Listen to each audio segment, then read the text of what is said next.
Okay, I'm back.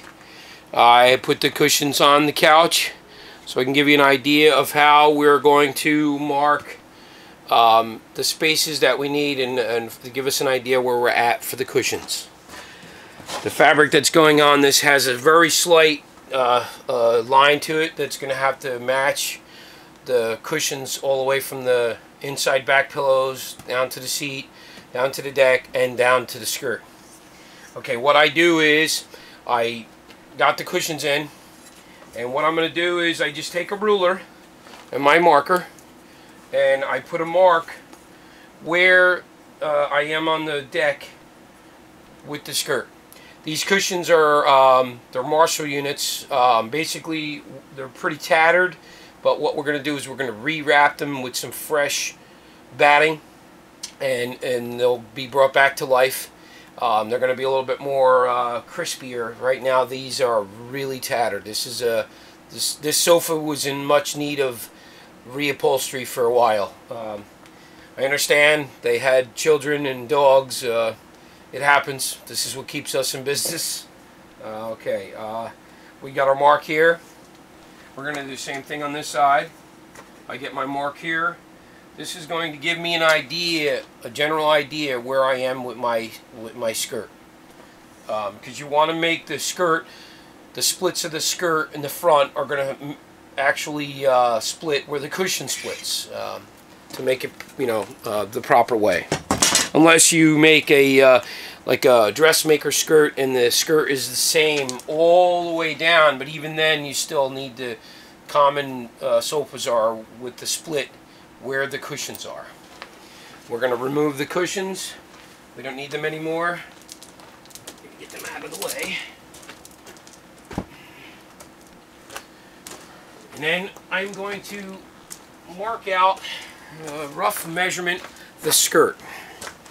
What I usually do is, this just gives me an idea. I usually make my skirts a little bigger width-wise so that it gives me a little room to play with. I can always adjust it after we go. If it's a little too big, you won't notice because it's going to be folded.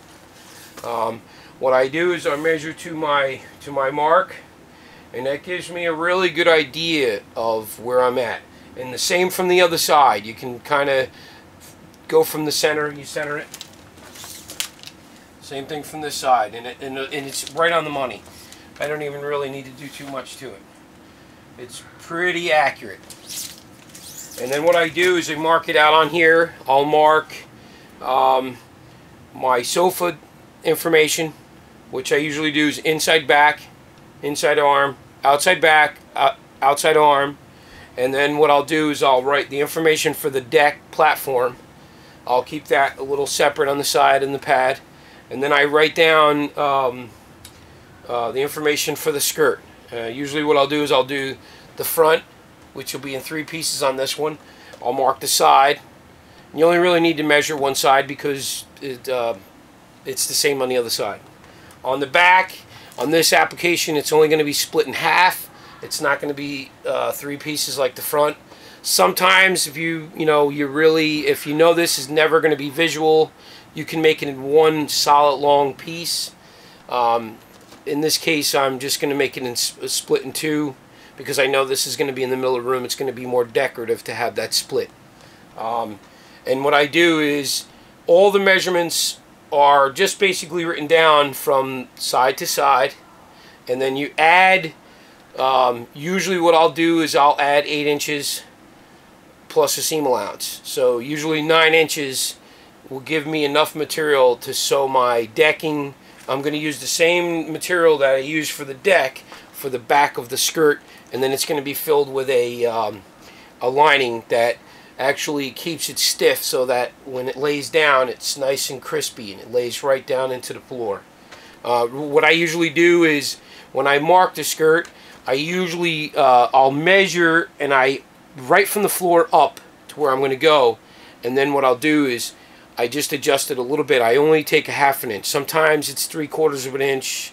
Sometimes, for me, I like it to be almost kissing the floor. What you can do if it feels like it's too much, if it's on a heavy rug, you can always put a little caster on the bottom to give it a little more height to fill in that little space. Normally you're just at like a half an inch kissing the floor. To me, that looks the best, to be right almost to touching the floor. Yeah, if they're up too high, it kind of, I don't know, it doesn't look professional. Basically, this is an idea of just basic how to measure it out. This is a basic sofa. I'm new at this. I'm just trying to put some of my information out there. I've been getting a blast off of YouTube to see everybody's, you know, information out there.